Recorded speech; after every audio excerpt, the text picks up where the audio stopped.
Hello বন্ধুরা, বেসামাল প্রেম চ্যানেলের তরফ থেকে আমি মাম্পি।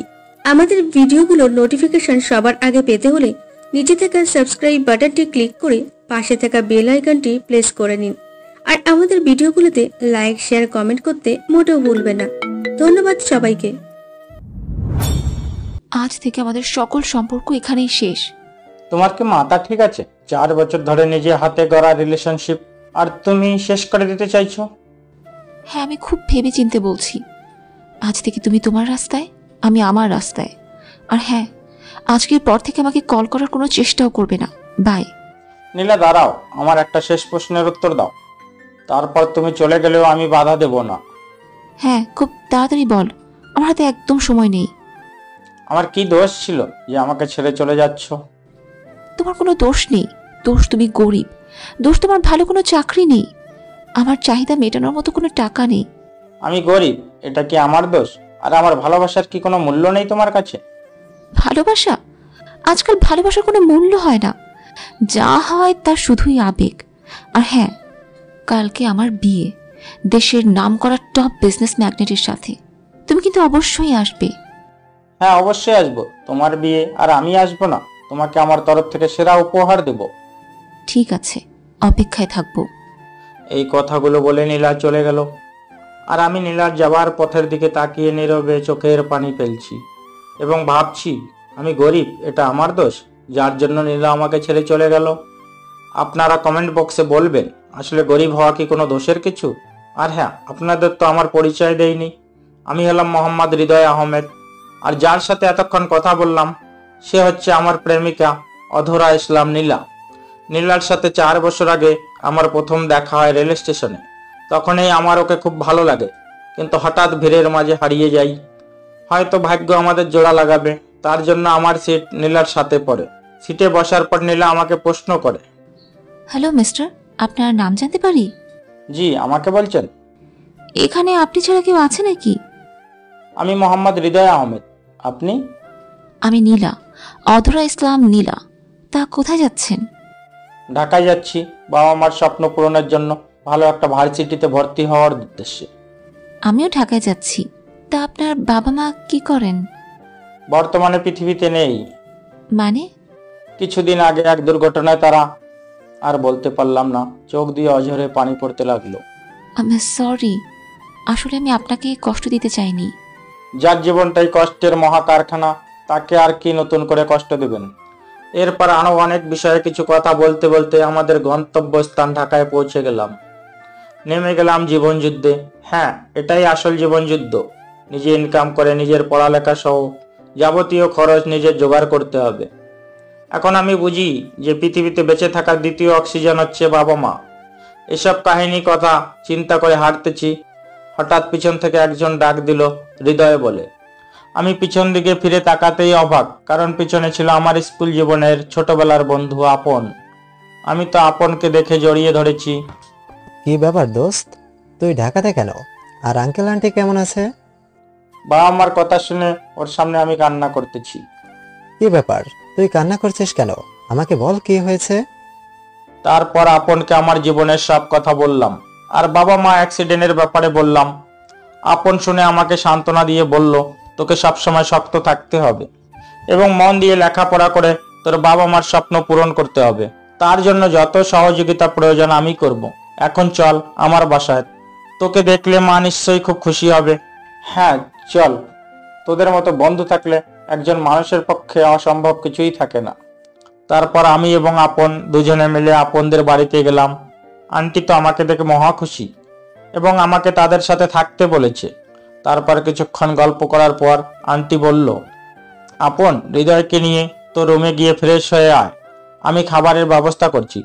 তারপর ফ্রেশ হয়ে খাবার খেয়ে সেই দিনের মতো ঘুমিয়ে গেলাম। পরের দিন সকালবেলা উঠে আপনের বাবার সাথে কথা বললাম। আপনের বাবা খুব ভালো মানুষ, সেও আমাকে দেখে খুশি হয়েছে। আমি মনে মনে চিন্তা করলাম, যাক, মাথা গোজার স্থান তো হয়েছে, এবার পড়ালেখার খরচ চালাতে কোনো কিছু করতে হবে। তারপর খাবার খেয়ে আপনের সাথে ভার্সিটির দিকে যাচ্ছি।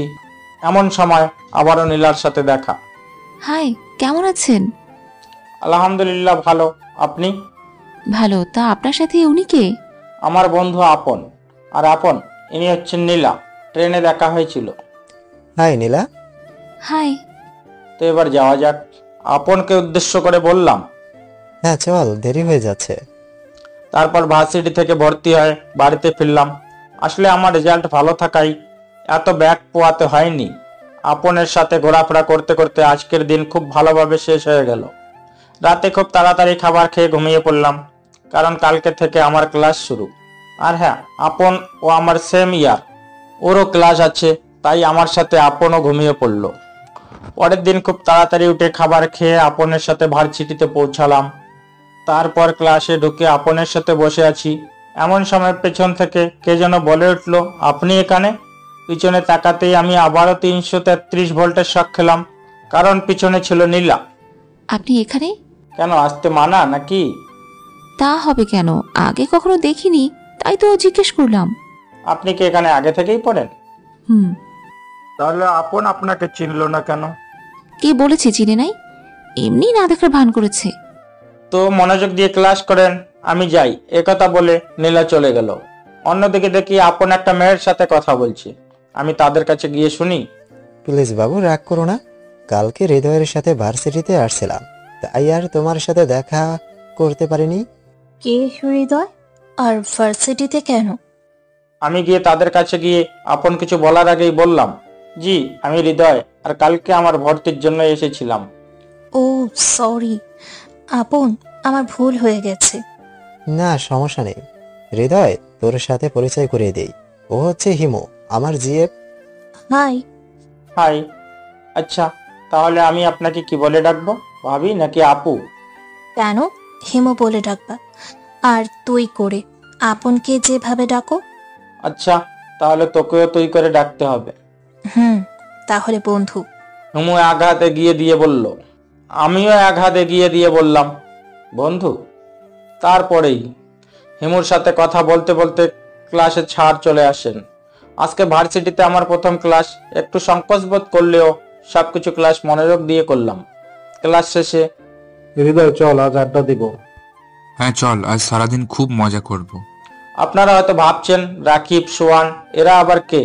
আজ ক্লাসে এদের সাথে পরিচয় হয়। তারপর আমি, আপন, হিমু, রাকিব, টুম্পা, সোয়ান আমরা সবাই অনেকক্ষণ আড্ডা দিলাম।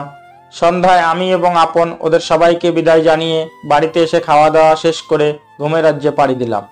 এভাবে দিনগুলো বেশ ভালোভাবেই চলছিল। নীলার সাথে খুব ভালো সম্পর্ক হয়। আর হ্যাঁ, আমি এখন আর আপনদের বাসায় থাকি না। আপনের বাবা মা আমাকে যদিও আসতে দিতে চাইছিল না, তবুও নিজের বিবেকের কাছে হার মেনে ওদের বাড়ি থেকে চলে আসি। কোনো রকম 2টা টিউশনি জোগাড় করে আমার খরচ চালাতে হয়। এমন সময় আমার ফোন বাজছে।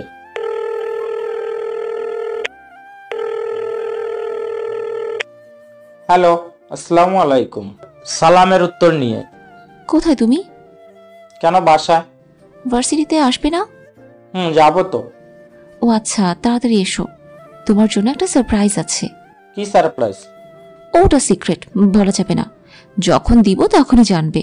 এই কথা শেষ করে নীলা ফোনটা কেটে দিলে আমি আর কিছু না ভেবে টিউশনে গেলাম। টিউশন শেষ করে সোজা ভার্সিটির দিকে রওনা দিলাম। ভার্সিটির সামনে গিয়ে দেখি নীলা নীল শাড়ি, নীল চুড়ি পরে নীল পরীর মতো দাঁড়িয়ে আছে। আমি আবারও নীলার উপর ক্রাশ খেলাম। কি ব্যাপার নীলপরি, এখানে কি করছেন? আপনি কি রাস্তা ভুল করে দুনিয়াতে চলে আসছেন নাকি? কেন, তোমার জন্য অপেক্ষা করছি। আর হ্যাঁ, তোমার জন্য আমি দুনিয়াতে নেমে এসেছি। এখন ফাইজলামি বাদ দিয়ে এটা পরে এসো। একটা ব্যাগ এগিয়ে দিয়ে, আমি এখন এটা কোথায় চেঞ্জ করব? আমি কিচ্ছু শুনতে চাই না, অনলি 5 মিনিট সময় দিলাম। যা বাবা, মাত্র 5 মিনিট? আমি আর কিছু না বলে সেখান থেকে চলে আসলাম। এসে ওদিকে তাকিয়ে দেখি একটা ক্লাসরুম পুরাই ফাঁকা। আমি আর দেরি না করে ড্রেসটা চেঞ্জ করলাম। আর আপনাদের তো বলাই হয়নি, ওই ব্যাগে নীল পাঞ্জাবি ছিল। তারপরেই, ওই নীলপরি, চলো কাজ শেষ। আমার দিকে এমন ভাবে তাকিয়েছে, বিশ্বাস করেন পাঠক ভাইয়েরা, মনে হয় আমি এলিয়েন। ওই কি হলো, আমি কি এলিয়েন নাকি ভিন গ্রহের প্রাণী যে এমন ভাবে তাকিয়ে আছো কিছু না বলে? চলো, দেরি হয়ে যাচ্ছে। চলো। এই কথা বলে নীলা একটা রিক্সা ডাক দিল। এই মামা, যাবেন? কোথায় যাবেন? কানন পার্ক। চলেন। এই উঠো। আমি আর কিছু না বলে সরাসরি রিক্সায় বসে পড়লাম। তোমাকে নীল পাঞ্জাবিতে বেশ লাগছে। তাই নাকি? তোমাকেও নীল শাড়িতে বেশ মানিয়েছে। তোমার জন্য। কি আমার জন্য মানে? বুঝলাম না। তোমার মানে বোঝাতে হবে না, যখন সারপ্রাইজটা পাবে তখন ঠিকই বুঝবে। এখন আর একটাও কথা বলবে না। ঠিক আছে। আমি আর কিছু বললাম না, এমন সময় রিক্সাওয়ালা মামা বলল, মামা নামেন, চলে এসেছি আপনাদের গন্তব্যের জায়গা। আমি আর নীলা নামলাম। নেমে আমি ভাড়া দিতে গেলে নীলা বলে উঠলো, ওই, তোমাকে দাঁড়িয়ে থাকতে বলেছি না? ভাড়া কি দিতে বলেছি? আমার কথা না শুনলে? থাক, আর বলতে হবে না, বুঝেছি। তুমি ভাড়া দিয়ে রিক্সাওয়ালা মামাকে ধন্য করো। আর কথা না বাড়িয়ে নীলা রিক্সা ভাড়া মিটিয়ে দিল। তারপর হাঁটতে হাঁটতে পার্কের গেটের সামনে আসতেই নীলা আমাকে বলে উঠলো, দাঁড়াও। কেন, ভিতরে যাবে না? ভেতরে যাবো না কখন বললাম, কিন্তু এভাবে না। আর কিছু না বলে কোথার থেকে যেন একটা কালো কাপড় নিয়ে এসে নীলা আমার চোখ দুটো বেঁধে দিল। এবার চলো। আমিও ভদ্র ছেলেদের মতো ওর দেখানো পথে হাঁটতে শুরু করলাম। কিছু দূর যাওয়ার পর শুনি আপন, হেমু, রাকিব, সোহান, অন্তর এরা আমার উপর ফুল জাতীয় কিছু ছুঁড়ে মারছে আর বলছে, happy birthday to you, happy birthday to you, happy birthday to my best friend Himu. আমি তো এদের কার্যকলাপ শুনে অবাক। তাড়াতাড়ি চোখ থেকে কাপড় সরিয়ে দেখি আমার চারপাশে ফুল দিয়ে সাজানো এবং আমার সামনে একটা জন্মদিনের কেক। তোদের সবাইকে অনেক ধন্যবাদ বন্ধু, আমাকে আমার একটা সারপ্রাইজ দেওয়ার জন্য। আরে আমরা এসব কিছুই করিনি, এই সব কিছু নীলা করেছে। সব ধন্যবাদ তুই নীলাকে দে, আমরা তো শুধু তোর জন্মদিনের অতিথি মাত্র। আজকে যে তোর জন্মদিন সেটাও তো আমরা জানতাম না, বরং নীলাই আমাদেরকে জানিয়েছে। আমি যেই নীলার দিকে তাকিয়েছি ঠিক তখনই নীলা একগুচ্ছ গোলাপ ফুল নিয়ে হাঁটু মাটিতে গেতে আমাকে বলতে শুরু করলো, যদি বলো তোমার কথা মনে পড়ে কতবার, আমি বলবো চোখের পাতা নড়ে যতবার। যদি বলো তোমায় ভালোবাসি কত, আমি বলবো আকাশের তারা আছে যত। হবে কি আমার জ্যোৎস্না রাতের তারাগুনার সাথী? কথা দিলাম সারা জনম রাখবো তোমায় আমার কাছে বাঁধি। নীলার কথা শুনে আমি কি বলবো ভেবে পাচ্ছিলাম না, কারণ আমি অসহায়, যে কিনা দুনিয়ায় এক পানিতে ভাসমান শ্যাওলার মতো। আমার ভাবনার ছেদ ঘটিয়ে আপন বলল, কি হলো, চুপ করে আছিস কেন? আমার দ্বারা এই সব কিছু সম্ভব নয়। নীলা দাঁড়িয়ে বলতে শুরু করলো, কেন সম্ভব নয়? কি নেই আমার? টাকা পয়সা গাড়ি বাড়ি সবই তো আছে। শুধুমাত্র তোমাকে ভালোবেসেছি, এটাই কি আমার দোষ? সেদিন ট্রেনে যখন আমাদের দেখা হয়, সেদিন থেকে আমি তোমাকে ভালোবেসে ফেলেছি। আমাদের ভাগ্য এমন এক পর্যায়ে এনেছে যে তোমার সাথে আমাকে আজকের এই পরিস্থিতিতে আনতে বাধ্য করেছে। তবুও তুমি না বলছো। তুমি যে কথাগুলো বললে তার কোনো জবাব আমার কাছে নেই, কারণ আমিও তো সেই প্রথম দেখেই ভালোবেসে ফেলেছি। মনে মনে বললাম। আমি আর কিছু না বলে সেখান থেকে বাসায় চলে আসলাম। পিছন থেকে নীলা, হেমু, আপন, সোহান অনেকবার ডেকেছে, কিন্তু আমি শুনিনি, কারণ এখানে থাকলে হয়তো আমি আমার চোখের পানি ধরে রাখতে পারবো না। আজ নিজেকে বড় অসহায় লাগছে। যাকে ভালোবাসলাম সে নিজে আমাকে প্রস্তাব দেওয়ার পরও আমি তাকে প্রত্যাখ্যান করলাম, কারণ আমি গরিব একথা চিন্তা করে যে আমার নিজের কেউ নেই। সে যাই হোক, তাড়াতাড়ি বাসায় এসে হাত মুখ ধুয়ে একটা ঘুম দিলাম। এক ঘুমেই পরের দিন সকালে ফোনের শব্দে ঘুম ভাঙলো।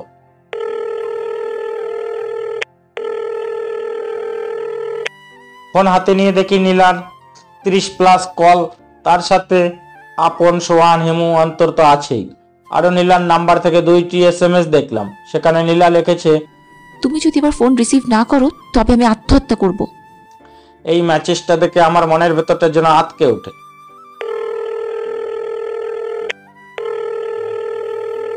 ফোনের শব্দে, কি রে, একটা মেয়ে তোকে প্রপোজ করেছে বলে তুই নিজেকে মহান মনে করেছিস, তাই না? আজ তোর জন্য নীলাম মৃত্যুর সাথে পাঞ্জা লড়ছে। এসে দেখে যা তোর জন্য মেয়েটা আজ কিভাবে কষ্ট পাচ্ছে হাসপাতালের বেডে শুয়ে শুয়ে। আপনের কথা শুনে আমার চোখ যেন আর থামছেই না। আমি কিছু না শুনে হাসপাতালের দিকে এমন দৌড় দিচ্ছি যেন পাগলা কুত্তা আমাকে তাড়া করছে। সেখানেই গিয়ে দেখি আপন, হেমু, সোহান, নীলার বাবা মা, ছোট ভাই বসে কান্না করছে। আমাকে দেখেই আপন তেরে এসে নীলা রুমের সামনে নিয়ে গেল। দেখ, তোর জন্যই নীলার আজ এমন অবস্থা। আমি কোনো কিছু না বলে শুধু নীরবে চোখের পানি ফেলছি। তুই তো এটাই চেয়েছিলি, তাই না? আমি কিছু বলতে যাব ঠিক তখনই ডাক্তার বলতে শুরু করলো, এখানে নীলা নামের পেশেন্টের বাড়ির লোক কে আছেন? নীলার জ্ঞান ফিরেছে, আপনারা চাইলে ওর সাথে কথা বলতে পারেন। ডাক্তারের কথা শুনে আপন, হিমু, সোয়ান ও নীলার বাবা মা নীলার সাথে কথা বলার জন্য রুমে যায়, কিন্তু আমি বাদে। আমি মনে মনে ভাবছি কোন মুখ নিয়ে ওর সামনে যাব। তাই আড়ালে দাঁড়িয়ে নীলাকে একবার চোখের দেখা দেখে বাসায় চলে আসলাম। বাসায় এসে নামাজ আদায় করে মহান আল্লাহ পাকের দরবারে নীলার জন্য দোয়া করলাম। অন্যদিকে নীলার জ্ঞান ফেরার পর হসপিটালে। মা, কি হয়েছে তোর? তুই কি আমাদের কথা একবারও ভাবলি না? সরি বাবা, আর কোনোদিনও এসব করব না, ভুল হয়ে গেছে। ঠিক আছে মা, তুই তোর বন্ধুদের সঙ্গে রেস্ট নে। আমি আর তোর বাবা তোর খাবার ব্যবস্থা করছি। এ কথা বলে নীলার বাবা মা সেখান থেকে চলে গেল। তোর কি মাথা খারাপ নাকি? হুট করে মানুষ কি এইসব চিন্তা মাথায় আনে? কি করব বলো, হৃদয়কে যে আমি আমার প্রাণের থেকে বেশি ভালোবাসি। ও যখন আমাকে না বলে এবং পরে আমার কোনো ফোন রিসিভ না করে, তখন আমার মাথা কাজ করা সম্পূর্ণ বন্ধ হয়ে গিয়েছিল। কি করতে কি করে ফেলেছি তা আমি নিজেই জানি না। তাই বলে এত বড় সিদ্ধান্ত নেবে? দয়া করে আপনারা একটু বাইরে যান, ওনার এখন বিশ্রাম নেওয়ার প্রয়োজন। ঠিক আছে ডাক্তার। নীলা, আমরা এখন আসি, আবার পরে আসবো। ঠিক আছে, যা। আর হ্যাঁ, হৃদয়কে একটু আসতে বলবি, ওকে খুব দেখতে ইচ্ছে করছে। তারপরও তুই ওকেই দেখতে চাইছিস, যে তোর নিজের জন্য দায়ী। আসলে মেয়েরা একটু হিংসুটে বেশি হয়। কি বলেন আপনারা? দেখেছেন কিভাবে আমার বদনাম করছে? হ্যাঁ, আমার মৃত্যু আসলেও আমার চোখ শুধু ওকেই দেখতে চাইবে। ও মা গো, ট্রু লাভ। আচ্ছা ঠিক আছে বলমুনি। আর হ্যাঁ, এখন আমরা যাই, পরে আবার দেখা হবে। এই কথা বলে আপন, হিমু, সোয়ান নীলার কাছ থেকে বিদায় নেয় বিকালবেলা। হ্যালো হৃদয়, কোথায় তুই? তাড়াতাড়ি ব্রিজের মাথায় মোটাতে চলে আয়, হসপিটালে যাব। না, আমি হসপিটালে যাব না। কেন, তুই কি চাস নীলা আবার বড় ধরনের কিছু করে বসুক? না, সেটা আমি কোনো দিনও চাই না। আমিও নীলাকে অনেক ভালোবাসি, কিন্তু আমার অবস্থানের কথা চিন্তা করে ওর প্রস্তাবে রাজি হইনি। আরে পাগল, যেখানে নীলা এ সম্পর্কে খুশি, সেখানে তুই কেন এসব নিয়ে চিন্তা করছিস? ঠিক আছে, নীলা যদি এ সম্পর্কে খুশি থাকে তবে আমার কোনো আপত্তি নেই। তাড়াতাড়ি মোড়ে আয়, আপন আর হিমু ওরাও চলে এসেছে। ঠিক আছে, তোরা 5 মিনিট অপেক্ষা কর, আমি 10 মিনিটে আসছি। 15 মিনিট পর। কিরে, এত দেরি হয় এতটুকু আসতে? আমার দিকে তাকিয়ে। ও মা, হিরো, আপনি কি শুটিং স্পট থেকে ভুল করে চলে এসেছেন নাকি? দয়া করে একটা অটোগ্রাফ দিন না প্লিজ। কি করে দেব? আমার কাছে তো কলম নেই। ওই ঢং বাদ দে, তাদের চল, এমনিতেই অনেক দেরি হয়ে গেছে। চল। হসপিটালে গিয়ে দেখি নীলার মা নীলাকে খাবার জন্য জোর করছে, কিন্তু সে কোনো মতেই খাচ্ছে না। কি রে নীলা, খাবার খাচ্ছিস না কেন? এমনিতেও ভালো লাগছে না। তোমরা ভিতরে আসো, ওকে একটু বোঝাও তো, কখন থেকে কিছুই খাচ্ছে না। আমি ডক্টরের সঙ্গে কথা বলে আসছি। ঠিক আছে আন্টি, আপনি যান, আমরা ওকে খাওয়াচ্ছি। এই কথা বলে নীলার মা চলে গেল। আপন, হিমু, সোয়ান ভিতরে গিয়ে নীলাকে বলতে শুরু করলো, ওই তুই আর কত কষ্ট দিবি নিজেকে? খাবারটা তাড়াতাড়ি খেয়ে নে। হৃদয় আসেনি? না। তারপরেই নীলা হিমুর মুখ থেকে না শব্দটি শুনে উল্টা পাশে মুখ লুকিয়ে কান্না শুরু করে। আর আমি গিয়ে নীলার হাত ধরতেই আপনকে মনে মনে বলতে শুরু করলো, আপন আমার হাত ছেড়ে দে, যার জন্য আমি এত কিছু করলাম তারই মন পেলাম না। আমার আর বেঁচে থেকে। আর কিছু বলতে না দিয়ে, এ পাগলি, তুই আমাকে ছেড়ে চলে যাবি? আমার কি হবে ভেবে দেখেছিস একবারও? আর একবার এসব কথা বললে তো তোমাকেও মারবো আর আমিও মরবো। নীলা আর কিছু না বলে শুধু কান্না করছে। এভাবে সারা জীবন আমার হাত ধরে রাখবে? কথা দাও। ঠিক আছে, কথা দিলাম, কিন্তু আমি তো গরিব। তো আমাকে নিয়ে রেস্টুরেন্টে যাওয়ার টাকা নেই? সমস্যা নেই, আমরা রাস্তার খাবার খাবো। আমার কাছে তোমাকে কোনো গিফট দেওয়ার মতো টাকা নেই। সমস্যা নেই, আমার হাতটা ধরে রেখো। আমার কাছে কোনো দামি গাড়ি বা দামি বাইকও তো নেই। সমস্যা নেই, একসাথে কোনো এক রাস্তায় হাত ধরে হেঁটে যাব। তুমি কি সত্যি আমাকে এত ভালোবাসো? আমার জীবনের থেকেও বেশি। যেই নীলাকে জড়িয়ে ধরতে যাব, ঠিক তখনই আপন বলে উঠলো, আরে ভাই আস্তে, আমরা কিন্তু তোদের পাশে আছি, যা করার পরেও কইরেন। আপনের কথায় নীলা লজ্জায় লাল হয়ে গেছে। বিশ্বাস করেন পাঠক ভাইয়েরা, নীলাকে এই অবস্থায় কোনো স্বর্গ থেকে উঠে আসা অস্পরীর মতো লাগছে। আমি দেখি আবার প্রেমে পড়ে গেলাম। ওই হালা, কম করে দেখ, ও তো আর উড়ে পালিয়ে যাচ্ছে না। আমাকে ধাক্কা দিয়ে সোহান বলল। তারপর আরো কিছু সময় নীলার কাছে থেকে সন্ধ্যায় বাসায় চলে আসলাম। আর নীলাকেও তাদের বাড়িতে পাঠিয়ে দিলাম, কারণ আগের থেকে সুস্থ হওয়ার জন্য ডাক্তার নীলাকে রিলিজ করে দেয়। আর এভাবে আমাদের লাভ স্টোরি চলতে থাকে। এই 4 বছর বুঝেছি নীলা আমাকে কত ভালোবাসে। কেউ কাউকে ছাড়া থাকতে পারতাম না। একদিন ওর সাথে কথা না বললে মনে হতো যেন 1 বছর থেকে আমাদের কথা হয় না। আর আপন, হেমু, সোহান সবসময় আমাকে সাহায্য করেছে। সবকিছু ঠিকঠাক চলছিল। নীলার সাথে হাতে হাত রেখে ঘুরতে যাওয়া, ফুচকা খাওয়া, ওর সাথে রাতভর কথা বলা, চ্যাটিং করা, সব মিলে খুব ভালোভাবে আমাদের দিন চলছিল। কিন্তু হঠাৎ একদিন নীলা আমাকে খুব সকালে ফোন দেয়। হ্যালো, আসসালামু আলাইকুম। সালামের জবাব নিয়ে বলল, আজ 10টায় গোল্ডেন রোজ গার্ডেনে দেখা করতে পারবে? খুব আর্জেন্ট দরকার আছে। ঠিক আছে, আমি সময় মতো চলে আসব। আমি আর কিছু বলতে যাব, ঠিক তখনই ফোনটা কেটে দিল। আমি তাড়াতাড়ি ঘুম থেকে উঠে ফ্রেশ হয়ে নীলার দেওয়া ঠিকানা মোতাবেক গোল্ডেন রোজ গার্ডেনে গিয়ে দেখি নীলা আমার জন্য আগে থেকেই অপেক্ষা করছে। আমি আমার মোবাইলটা বের করে দেখি 9:50 বাজে। আমি তো অবাক, কারণ হচ্ছে গত 4 বছরে এই প্রথম আগে থেকেই আমার জন্য অপেক্ষা করছে। কি ব্যাপার, আজ সূর্য কোন দিকে উঠেছে? মজা করা বাদ দাও, আমি তোমাকে কিছু গুরুত্বপূর্ণ কথা বলার জন্য ডেকেছি। সেগুলো বলেই আমি চলে যাব। হ্যাঁ বলো, কি বলবে? আজ থেকে আমাদের সকল সম্পর্ক এখানেই শেষ। তারপরের সব ঘটনা আপনার প্রথম পর্বেই জেনেছেন। এতক্ষণ তো 4 বছর থেকে ঘটে যাওয়া ঘটনাগুলো শুনলেন। এবার বাস্তবে আসা যাক। দোকান থেকে 1 পাতা ঘুমের বড়ি ও 2 প্যাকেট সিগারেট নিয়ে বাসার উদ্দেশ্যে রওনা হলাম। বাসায় গিয়ে একটা সিগারেট মুখে নিতেই কাশি শুরু হলো। কিন্তু কি করব, নীলাকে তো আমাকে ভুলে থাকতেই হবে। আস্তে আস্তে ধোঁয়া ওড়াচ্ছি, আর মনে হচ্ছে যেন কষ্টগুলো সিগারেটের ধোঁয়ার সাথে বিলীন হয়ে যাচ্ছে। জীবনে কোনোদিন সিগারেটে হাত দিয়ে ছুঁয়েও দেখিনি, কিন্তু কেন জানি না আজ মনে হচ্ছে সিগারেটেই আমার বেঁচে থাকার একমাত্র সম্বল। একে একে সব সিগারেট শেষ করে 2টা ঘুমের বড়ি খেয়ে ঘুমিয়ে গেলাম। পরের দিন ঘুম থেকে ওঠার চেষ্টা করছি, কিন্তু উঠতে পারছি না। কে যেন আমার হাত পা বেঁধে রেখেছে এরকম মনে হচ্ছে। খুব কষ্ট করে উঠে মোবাইলটা হাতে নিয়ে দেখি দুপুর 12টা বাজে। মোবাইলের কল লিস্টে গিয়ে নীলার নাম্বারে কিছু আমি ট্রাই করলাম, কিন্তু বারবার ফোন কেটে দিচ্ছে এবং কিছুক্ষণ পর ফোনটা বন্ধ করে রাখলো। আমি আর ফোন না দিয়ে নিজের মনটাকে বুঝিয়ে রাখলাম। বললাম যে ও যদি অন্য কারোর সঙ্গে সুখে থাকে তবে আমি কেন পারবো না? আমি তো তাকে নিজের মন থেকে সত্যিকারেই ভালোবাসি। ও সুখে থাকলে আমার সুখে থাকা হবে। হয়তো মহান আল্লাহ তাআলা আমার ভাগ্যে রাখেনি, কিন্তু নীলা সারা জীবন আমার মনের কাঠগড়ায় আসামি হয়ে থাকবে। নিজের মনকে বুঝ দিচ্ছি, আর চোখ দিয়ে অঝরে ঝর্ণা বয়ে চলছে। এর থামার আর কোনো নাম গন্ধই নেই।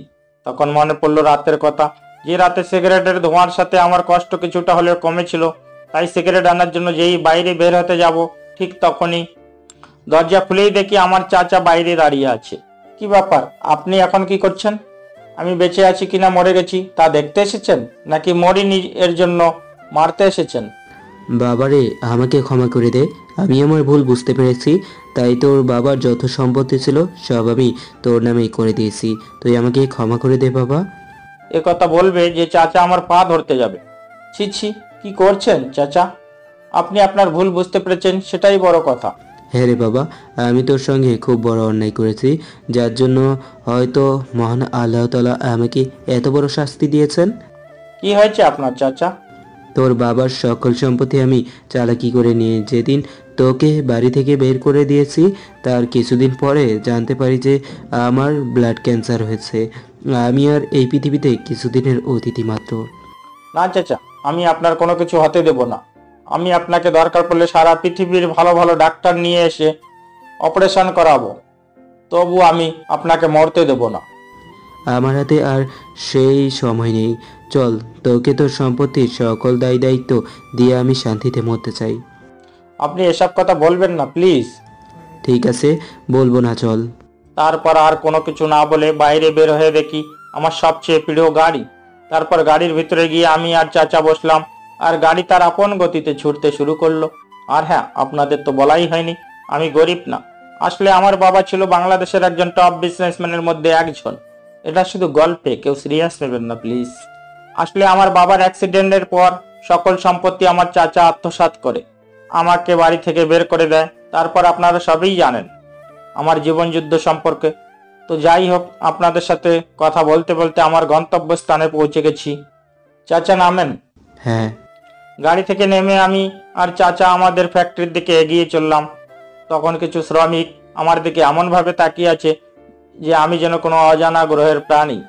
ওর দিকে তোমাদের এভাবে তাকিয়ে থাকার প্রয়োজন নেই। আজ থেকে এই এইচকেবি গ্রুপের একমাত্র উত্তরাধিকারী হচ্ছে মোহাম্মদ হৃদয় আহমেদ। আর আমি ঘোষণা করলাম আজ থেকে হৃদয় হচ্ছে তোমাদের নতুন এমডি। চাচার কথা শুনে সকল শ্রমিকরা আমাকে হাততালি দিয়ে স্বাগতম জানালো। যে আমি চাচার পা ধরে সালাম করতে যাব, ঠিক তখনই চাচা মাথা ঘুরে পড়ে যায়। চাচা কি হলো, আপনার কথা বলছেন না কেন? তারপর দুইজন মিলে ধরাধরি করে চাচাকে হসপিটালে নিয়ে আসলাম। চাচাকে দেখে ডাক্তার যা বলল তা শুনে আমার মাথায় আকাশ ভেঙে পড়লো। দেখুন মিস্টার হৃদয়, আপনার চাচা অনেক দিন থেকে ব্লাড ক্যান্সার, আমাদের হাতে আর কোনো সময় নেই, আপনি আমাকে ক্ষমা করে দিবেন। আর হ্যাঁ, ওনার জ্ঞান ফিরছে, আপনার সাথে তিনি কথা বলতে চান। আমি আর দেরি না করে দৌড়ে চাচার কেবিনের দিকে চলে গেলাম। আমাকে দেখে চাচা বলতে শুরু করলো, বাবারে, আমি জানি আমার আর বেশি সময় নেই, তোর হাতে আমি আমার সব দায়িত্ব তুলে দিয়ে গেলাম। তারপরেই দেখি, বাবারে, আমি জানি আমার আর সময় বেশি নেই, হয়তো আমি তোর সাথে অনেক অন্যায় করেছিলাম, কিন্তু তুই আমাকে ক্ষমা না করলে কেউ আমাকে ক্ষমা করতে পারবে না। তোর বাবা খুব ভালো মানুষ ছিলেন, আমি যে তার বন্ধু ছিলাম সেটা কোনোদিনই মনে করেনি, বরং আমাকে তার নিজের ভাইয়ের মতো দেখতো। মৃত্যুর সময় তোর কাছে একটাই অনুরোধ, তুই আমাকে ক্ষমা করে দে। চাচার কথা শুনে কেন জানি না আমার খুব কষ্ট হচ্ছে। সে হয়তো আমার সাথে অন্যায় করেছিল, কিন্তু সে তো তার ভুল বুঝতে পেরেছে। আমার উত্তর দেওয়া দেরি দেখে চাচা আবার বলতে লাগলো, কিরে, কি হলো, কিছু বলছিস না কেন? চাচা, এ আপনি কি বলছেন? সন্তানের কাছে কি পিতা কোনো দোষ করতে পারে? যদিও আপনি আমার বাবার বন্ধু ছিলেন, কিন্তু আমি সবসময় আপনাকে আমার নিজের চাচাই মনে করতাম। আমার কথা শেষ হতে না হতেই পেছন থেকে কে যেন আব্বু বলে চিৎকার করে উঠলো। পিছনে তাকিয়ে তো আমি অবাক। পিছনে তাকিয়ে দেখি একটা মিষ্টি পরীর মতো মেয়ে দাঁড়িয়ে আছে। আসলে ওর নাম হচ্ছে জান্নাত, চাচার একমাত্র আদরের মেয়ে। ছোটবেলায় ওর মা মারা যাওয়ার পর সে বিদেশে যাওয়ার কারণে অনেকদিন দেখা হয়নি। জান্নাত চাচাকে দেখে বলতে শুরু করলো, আব্বু, তোমার কি হয়েছে? তুমি এভাবে শুয়ে আছো কেন? জান্নাত কান্না করতে করতে বলল, মারে, কারো বাবা মা চিরদিন বেঁচে থাকে না। তোর মা মারা যাওয়ার পর থেকে তোকে আমি অনেক কষ্ট করে কোলে পিঠে করে মানুষ করেছি। বাবা হৃদয়, তোর কাছে আমার একটাই অনুরোধ, আমি মারা যাওয়ার পর আমার মেয়েটাকে দেখে রাখবি। কথা দে, ওর চোখে কোনোদিনও পানি আসতে দিবি না। কথা দিলাম চাচা। অন্যদিকে জান্নাত কোনো কিছু না বলে শুধু কান্না করছে। বাবা হৃদয়, আমি আর তোর বাবা তোদের ছোটবেলা থেকেই বিয়ে ঠিক করে রেখেছিলাম, কিন্তু এখন আমি তো আর বেঁচে থাকবো না, তাই জান্নাতকে আমি তোর হাতে তুলে দিলাম। চাচা এ কথা বলতে না বলতে শেষ নিঃশ্বাস ত্যাগ করে। আমি ডাক্তারকে ডাক দিলে ডাক্তার তাকে মৃত্যু ঘোষণা করে। চাচার মৃত্যুর খবর শুনে আমার বুকটা কষ্টে ফেটে যাচ্ছে। না চাইতেও চোখ দিয়ে পানি ধরে রাখতে পারছি না। আর অন্যদিকে তো জান্নাতকে কোনোভাবেই সামলানো যাচ্ছে না। তারপরে চাচার জানাজা করে দাফন সম্পূর্ণ করে বাসার দিকে চললাম। পথে আজান হওয়ার কারণে নামাজ পড়ে বাড়িতে গিয়ে দেখি জান্নাত এখনো কান্না করছে। আমি গিয়ে জান্নাতের কাঁধের উপর হাত রাখতে জান্নাত চমকে ওঠে। তারপর আমি বলতে শুরু করলাম, কারো বাবা আবার কারো মা, অথবা কারো বাবা মাকে একসাথে নিয়ে মহান আল্লাহ তাদের পরীক্ষা করেন। তোমাকে কিছু বলে সান্ত্বনা দেওয়ার ভাষা আমার নেই, তবুও বলছি, যে চলে গেছে তার জন্য কান্না করে লাভ নেই। তোমার চোখের পানি তার কাছে পৌঁছাবে না, বরং তুমি যদি নামাজ আদায় করে তার জন্য দোয়া করো, তবে তার আত্মা শান্তি পাবে। আজান হয়ে গেছে, উজু করে নামাজ আদায় করে নাও। আমার কথাগুলো শুনে জান্নাত মন দিয়ে কি যেন চিন্তা করলো। তারপর চোখ দুটো কোনো রকম মুছে বাথরুমে চলে গেল, হয়তো উজু করতে। কিছুক্ষণ পর দেখি জান্নাত একটি জায়নামাজ নিয়ে মাটিতে বিছিয়ে নামাজ পড়তে শুরু করলো।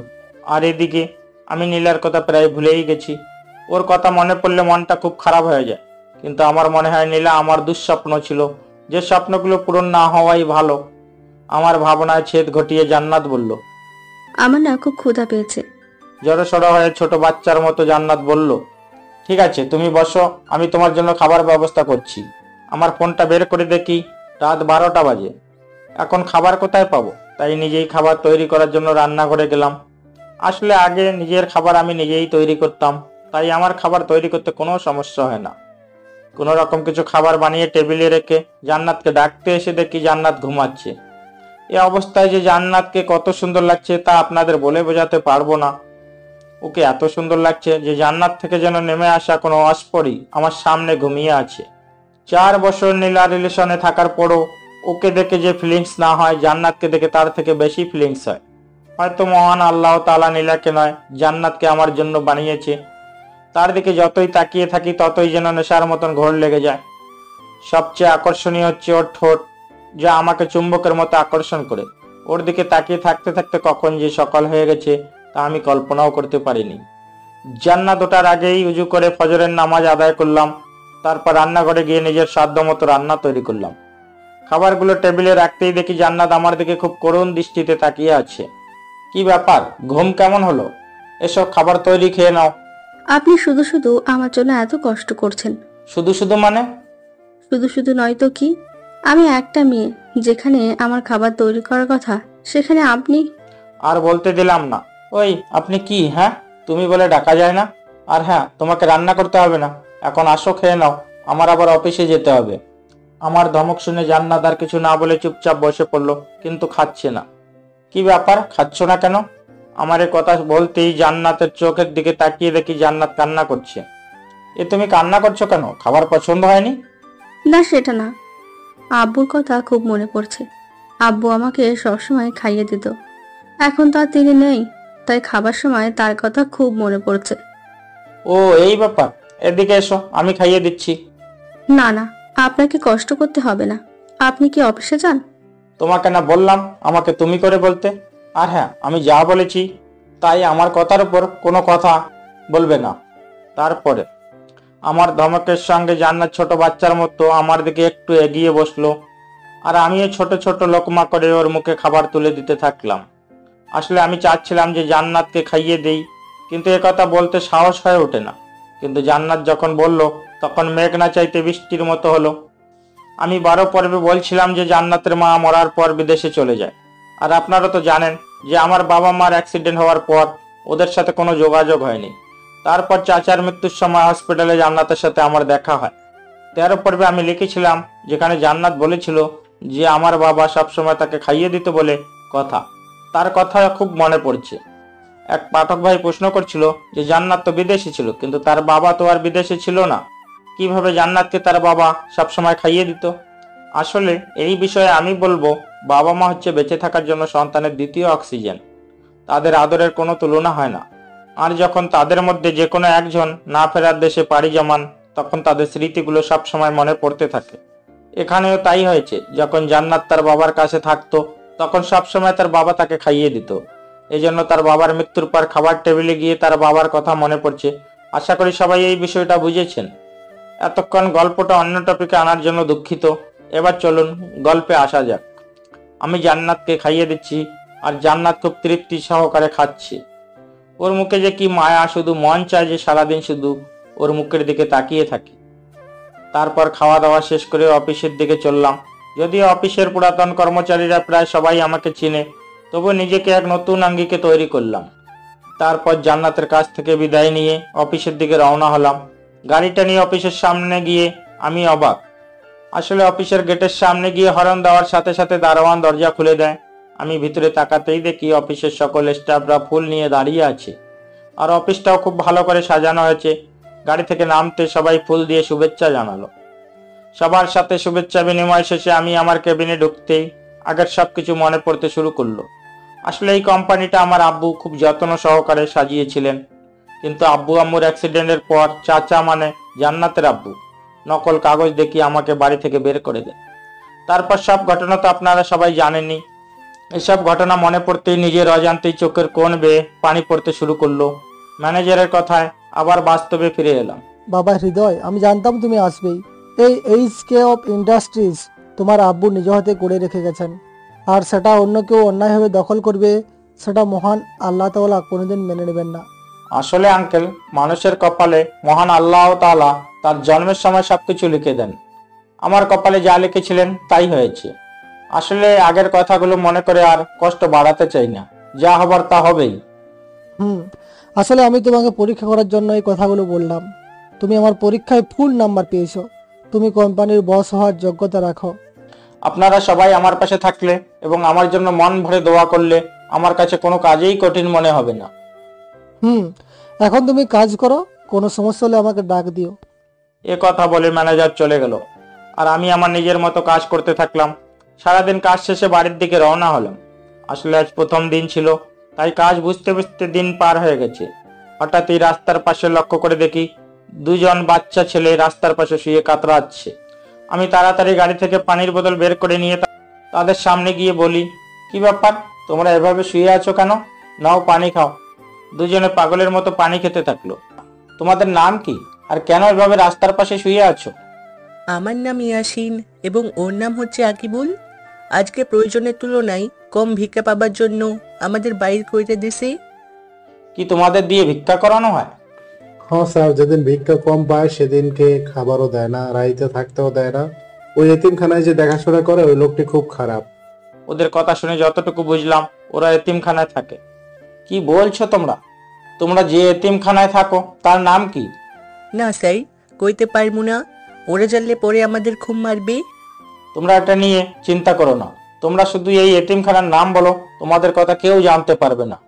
ঠিক আছে স্যার, কইতেছি। তারপর ওরা যা বললো তা শুনে আমার মাথায় আকাশ ভেঙে পড়ার মতো অবস্থা।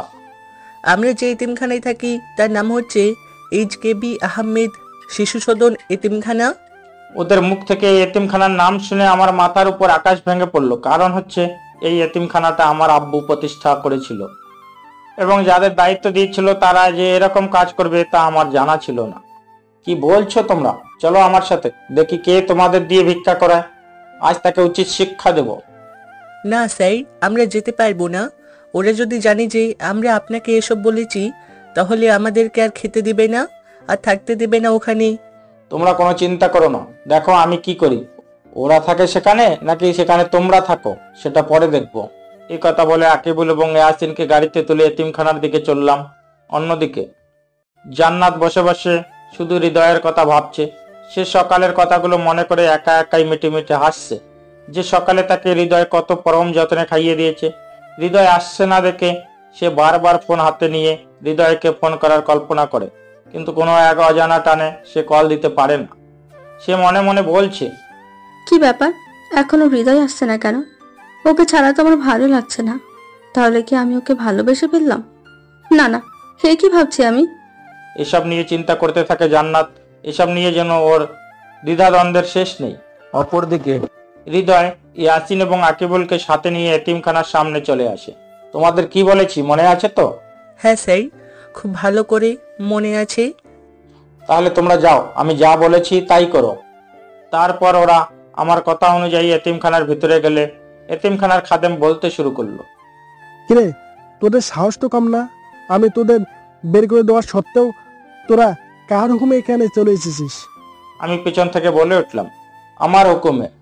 ওই তুই হুকুম দে আর কে? উবেল, নারীটা নিয়ে আয় তো, আজ ওকে বুঝিয়ে দেবো যে আমার উপর হুকুমদারি করার ফল কি। আমি কিছুক্ষণ ওদের সামনেই জোরে জোরে হাসলাম এবং বললাম, কি তোরা আমাকে মারবি? এই HKB আহমেদকে মারবি? তোদের তো সাহসের প্রশংসা করতে হয়। আমার মুখ থেকে HKB আহমেদ শুনে সবাই চমকে যায়। স্যার, আমাকে মাফ করে দিন, আমার ভুল হয়ে গেছে। এরকম কাজ আমি আর জীবনেও করব না। তোদের ভুল ক্ষমার অযোগ্য। আমার আব্বু এই এতিম ছেলেদের দেখাশোনার জন্য তোকে নিযুক্ত করেছিল, কিন্তু তুই তাদের দিয়ে ভিক্ষা করাস। আমার কথা বলা শেষ হতে না হতেই পুলিশ আসে। ওকে এমন শাস্তি দিবেন যাতে সারা জীবন মনে রাখে। আপনি কোনো চিন্তা করবেন না। এ কথা বলে পুলিশ খাদেমকে ধরে নিয়ে যায়। কাল থেকে তোমাদের নতুন খাদেম আসবে। আর হ্যাঁ, আমি তোমাদের প্রতি সপ্তাহে এসে দেখে যাব। ঠিক আছে, আর আপনাকে অনেক ধন্যবাদ। সবাই একসাথে বলে উঠল। আর আমি এতিমখানার সবার কাছ থেকে বিদায় নিয়ে বাসার দিকে চললাম। যাবার সময় জান্নাতের জন্য কিছু আইসক্রিম নিলাম। বাসায় গিয়ে কলিং বেল চাপ দেওয়ার সাথেই দেখি জান্নাত দরজা খুলে আমাকে জড়িয়ে ধরে কান্না করতে থাকে। কি ব্যাপার, কান্না করছো কেন? কিছু না বললে কান্নার গতি আরো বাড়িয়ে দেয়। আরে কি হয়েছে, বলবে তো নাকি? অফিস থেকে ফিরতে কি এত লেট হয়? আমার চিন্তা হয় না বুঝি? কান্নার স্বরে আদুরে গলায় জান্নাত বলল, আমার জন্য এত চিন্তা হয় বুঝি? আমি তোমার কে যে আমার জন্য চিন্তা করবে? জান্নাত আমার কথা শুনে লজ্জামাখা কণ্ঠে বলল, জানি না। তাই নাকি? তাহলে কালকে থেকে আরো দেরিতে আসবো। তুমি ঘুমিয়ে পড়ো। আমার কাছে এক্সট্রা চাবি আছে, সেটা দিয়ে ভেতরে চলে আসবো। আর হ্যাঁ, কালকে আমার জন্য তোমাকে চিন্তা করতে হবে না। কালকে দেরি করে আসলে তোর পা ভেঙে হাতে ধরিয়ে দেব। ও মা, তুমি কি জান্নাত নাকি জান্নাত রূপে কোনো ডাইনি? কি আমাকে ডাইনি টাকা? আজকে তোমাকে মজা দেখাচ্ছি, তোমার খাড় মটকাবো আমি। এই কথা বলে যেই জান্নাত আমাকে ধরতে আসবে ঠিক তখন এই জান্নাতকে কোলে তুলে নেই। এই আমাকে কোল থেকে নামা। চমকে ওঠে মনে মনে বললাম, কি মেয়ে রে বাবা, যেখানে আপনি ছাড়া কথা বলে না সেই মেয়ে তুই করে বলছে, মনে হয় আসলেই ভূত ধরেছে। কি হলো, নামাচ্ছিস না কেন? না, আমি নামাবো না। নামালে যদি তুমি আমাকে মারো? তাহলে কি মার খাওয়ার ভয়ে সারা জীবন এভাবে কোলে তুলে রাখবা নাকি? এই তোমার হয়েছেটা কি? হ্যাঁ, একবার তুই আবার তুমি। আমার জিনিস আমি যা ইচ্ছে তাই করব, তা তুমি বলার কে? তোমার জিনিস মানে? হ্যাঁ, আমারই তো জিনিস। আমি তোমাকে দুদিনেই অনেক ভালোবেসে ফেলেছি। তুমি কি হবে আমার পথ চলার সাথী? রাখবে কি সারা জীবন তোমার কাছে বাঁধি? এই কথা শোনার জন্যই তো আমি অনেকক্ষণ থেকে অপেক্ষা করছি। আমি তোমাকে ভালোবাসি, কিন্তু এখন তোমাকে আমার কোল থেকে নামতে হবে। তোমার ওজন আমার হাত পুরাই শেষ। কি আমার ওজন অনেক? তুই বলতে চাস কি আমি মোটা? এই তুই আমাকে নামা, না হলে আমি তোকে তোর কোলে থেকে খাড় মটকাবো। কি মেয়ে রে বাবা, সেকেন্ডে গিরগিটের মতো রং বদলায়। না জানো, তুমি তো খুবই পাতলা। তুমি এভাবে সারা রাত থাকো, আমি কিছুই বলবো না। আমি ভয়ে বললাম, হ্যাঁ, এটাই তোমার শাস্তি। সারা রাত আমাকে কোলে নিয়ে দাঁড়িয়ে থাকবে। আসলে হয়েছে কি জানো, দুপুরে তুমি খেয়েছো কি না খেয়েছো এই কথা মনে করে দুপুরেও খাইনি, যাতে রাতে তুমি আমাকে খাইয়ে দাও সেজন্য। কি তুমি দুপুরে খাওনি? মনে মনে বললাম, তাহলে প্ল্যানটা কাজে দিয়েছে। না, তোমার কথা চিন্তা করে খাইনি। তুমি আমাকে এত ভালোবাসো? হ্যাঁ, জীবনের থেকেও বেশি। তাই নাকি? হুম। তাহলে আমাকে এইভাবে নিয়ে রান্নাঘরে যাও, আমি তোমাকে খাইয়ে দিচ্ছি, কিন্তু কোল থেকে নামানোর চেষ্টাও করবে না। কিন্তু? আমাকে আর বলতে না দিয়ে? কোনো কিন্তু নয়, যা বলছি তাই হবে। আর হ্যাঁ, আমিও দুপুরে খাইনি। জানো, আমার শাস্তিটা কি কোনোভাবে কমিয়ে দেওয়া যায় না? তোমার শাস্তি আমি কমিয়ে দেব যদি তুমি আমাকে খাইয়ে দাও। সে আর বলতে, আমি তোমার কথায় রাজি। ঠিক আছে, এখন আমাকে নামিয়ে দাও। যাক বাবা, অবশেষে ডাইনিটার হাত থেকে বাঁচলাম। তুমি কি আমার নামে কিছু বললা? না, আমি আবার তোমার নামে কি বলবো? না বললে ভালো। এখন চলো, তুমি টেবিলে বসো, আমি খাবার নিয়ে আসছি। এই কথা বলে জান্নাত খাবার আনতে রান্নাঘরে চলে গেল। আর আমি ভাবছি কি থেকে কি হয়ে গেল। আসলে বাস্তবতা অনেক কঠিন, মুহূর্তের মধ্যে রং পরিবর্তন হয়। এসব ভাবছি তখন জান্নাত খাবার এনে। কোথায় হারিয়ে গেলে? না, আসলে ভাবছি বাস্তবতা অনেক কঠিন, তাই না? এখন আর ওসব নিয়ে ভাবতে হবে না, আমার অনেক ক্ষুধা পেয়েছে, খাইয়ে দাও। আমি বলে টেবিলের দিকে তাকিয়ে অবাক। টেবিলের উপর তাকিয়ে দেখি বাহারি রকমের তরকারি এবং বাহারি রকমের পিঠা সহ আরো অনেক কিছু। কি হলো, শর্তের কথা কি ভুলে গেলে নাকি? এগুলো এত সব কে রান্না করলো? কেন, আমি বিদেশে যখন খালার বাসায় ছিলাম তখন খালার কাছ থেকে এসব রান্না শিখেছি। আমি আর কিছু না বলে জান্নাতকে খাইয়ে দিতে লাগলাম। জান্নাতও আমাকে খাইয়ে দিচ্ছে। বিশ্বাস করেন পাঠক ভাইয়েরা, খাবারগুলো অনেক টেস্ট হয়েছে। যদি আপনারা খেয়ে দেখতেন তাহলে বুঝতেন। খুব তো বড় বড় কথা বলছিস আমার গল্পে এসে, জীবনে কোনোদিন প্রেমিক করতে পারলি না, আর প্রেমিকার হাতে খাওয়া তো দূরের কথা, আবার পাঠক ভাইদেরকে বলছিস ওরা যদি খাবার খেতে দেখতো তাহলে খাবারের টেস্ট তাই বুঝতো। আরে লেখক ভাই, গল্পে যখন নায়ক বানিয়েছেন তখন পাঠকদের সাথে একটু মজা করা লাগবে না? আর হ্যাঁ, সম্মানিত পাঠক ভাইয়েরা, আপনাদের সবাইকে আমার বাসায় দাওয়াত রইল। সবাই মনে করে আসবেন কিন্তু। এই তুমি কার সাথে কথা বলছো? না মানে কারোর সাথে না, তুমি খাও। তুমিও নাও। তারপর খাওয়া দাওয়া শেষ করে জান্নাতকে বললাম, যাও তাড়াতাড়ি ঘুমিয়ে পড়ো, কাল তোমাকে নিয়ে এক জায়গায় ঘুরতে যাব। চলো। এ কথা বলে আমি আমার রুমে চলে গেলাম, আর জান্নাত জান্নাতের রুমে। কিছুক্ষণ পর হৃদয়, দরজা খোলো। দরজায় ধাক্কা দিয়ে জান্নাত বলল, কি হয়েছে, এভাবে দরজা ধাক্কাধাক্কি করছো কেন? তুমি তাড়াতাড়ি দরজা খোলো, আমি খুব ভয় পাচ্ছি। আমি গিয়ে আমার রুমের দরজা খুলতেই জান্নাত বলতে শুরু করলো, আমার খুব ভয় করছে একা একা থাকতে। ভয়? কিসের ভয়? বাইরে বৃষ্টি হচ্ছে, খুব জোরে জোরে বিদ্যুৎ চমকাচ্ছে। এজন্য খুব ভয় করছে। আমি আজকে তোমার সাথে থাকবো। কি, আমার সাথে? হুম। কথা বলে জান্নাত আমার বিছানায় শুয়ে পড়লো। এ কি, তুমি আমার বিছানায় শুয়ে পড়লে? আমি কোথায় ঘুমাবো? কেন, আমার পাশে? না, আমি এটা পারবো না। কেন? তুমি একটা মেয়ে, তোমার সাথে আমার বিয়ে হয়নি। যদি কিছু হয় তাহলে আমি নিজেকে কখনো ক্ষমা করতে পারবো না। মাঝখানে একটা কোল বালিশ দিয়ে। নাও, এবার শুয়ে পড়ো। মাঝখানে কোল বালিশ রাখলাম, এখন মনে করবে যে তোমার পাশে কেউ নেই। আমি আর কিছু না বলে শুয়ে পড়লাম। মাঝরাতে আমার মনে হচ্ছে কে যেন অষ্টে পিষ্টে আমাকে জড়িয়ে ধরে আছে। চোখ খুলে দেখি জান্নাত কোল বালিশ ছেড়ে আমাকে ধরে আছে। ওকে এভাবে দেখে আমার নিঃশ্বাসটা ক্রমশ ভারী হচ্ছে। নিজের উপর থেকে কন্ট্রোল হারিয়ে ফেলছি। কেমন যেন নেশার মতো লাগছে। ওর চুলের ঘ্রাণে মাতালের মতো মনে হচ্ছে। ওর ঠোঁট দুটো আমাকে চুম্বকের মতো আকর্ষণ করছে। আমি আর কিছু চিন্তা না করে ওর ঠোঁটে ঠোঁট ডুবিয়ে দিলাম। জান্নাত জেগে উঠে নিজেকে আমার উপর আবিষ্কার করে এবং অনুভব করে যে আমি তার ঠোঁটে কিস করেছি। জান্নাত নিজেও দিশেহারা হয়ে পড়ে। তারপর জান্নাত রেসপন্স দিতে শুরু করে। জান্নাতের রেসপন্স পেয়ে আমি আরো পাগলের মতো হয়ে যাই। কিছুক্ষণ পরক্ষণেই আমি জান্নাতকে ছেড়ে দেই এবং অন্য রুমে চলে যাই, কারণ আমি চাই না ভালোবাসা নামক কোনো পবিত্র বন্ধনে কুৎসিত ছায়া পড়ুক। আমি জান্নাতকে ভালোবাসি। আজ যদি নিজের পাগলামির বসে জান্নাতের সাথে কোনো খারাপ কিছু করে বসতাম, তাহলে আমি নিজেকে কখনোই ক্ষমা করতে পারতাম না। প্রিয় পাঠক ভাই বোনেরা, আপনাদেরকে বলছি, ভালোবাসা হচ্ছে একটা পবিত্র বন্ধন। সেখানে মানুষ অনেক কিছু করে বসে, কিন্তু এটা ইসলামের দৃষ্টিকোণ থেকে হারাম। আসুন আমরা হারাম কাজ থেকে বিরত থাকি। নিজেকে আজ কেমন যেন অপরাধীর মতো মনে হচ্ছে। বারবার শুধু একই কথা মনে পড়ছে, যা আমি এখনই করতে যাচ্ছিলাম। অন্যদিকে জান্নাত এরকম দ্বিধাদ্বন্দ্বের মধ্যে আছে, কারণ এক্ষুনি কি হতে চলছিল তার অজানা। সেও হৃদয়কে অনেক ভালোবাসে, কিন্তু সে এতক্ষণে এটা বুঝে গেছে যে হৃদয় কেন উঠে অন্য রুমে চলে গেছে। এটার জন্য সে হৃদয়কে না, বরং তাকেই দোষারোপ করছে। হৃদয় এবং জান্নাত দুজনেই নিজেদেরকেই দোষারোপ করছে। তারা এ ব্যাপারে দুজনেই অনুতপ্ত। এসব ভাবতে ভাবতেই সকাল হয়ে যায়। হৃদয় চিন্তা করে সে আজকেই জান্নাতকে বিয়ে করবে। তাই সে তার প্রিয় অন্তর সাহেবকে ফোন দেয়। হ্যালো স্যার, আসসালামু আলাইকুম। ওয়ালাইকুম আসসালাম। অন্তর সাহেব, আপনার কাছে একটা বিশেষ সাহায্যের জন্য ফোন দিলাম। স্যার, এভাবে বলবেন না, আপনি নির্দ্বিধায় বলুন, আমি আপনার জন্য কি করতে পারি। তারপর আমি অন্তরকে আমার এবং জান্নাতের বিয়ের কথা বললাম এবং তাকে সকল কাজ বুঝিয়ে দিলাম।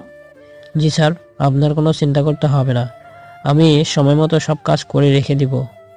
অন্তর কল কেটে দেওয়ার পর আমার বন্ধু সোহানকে ফোন দিলাম। সোহান ফোন ধরতেই, হ্যালো, কে বলছেন?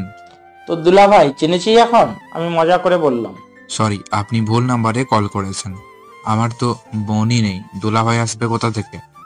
এ কথা বলে সোহান যেই ফোনটা কেটে দিতে যাবে তখনই বললাম, আরে ভাই, আমি হৃদয়। এবার চিনেছিস তো নাকি? হৃদয়, তুই কোথায়? তোর ফোন বন্ধ কেন?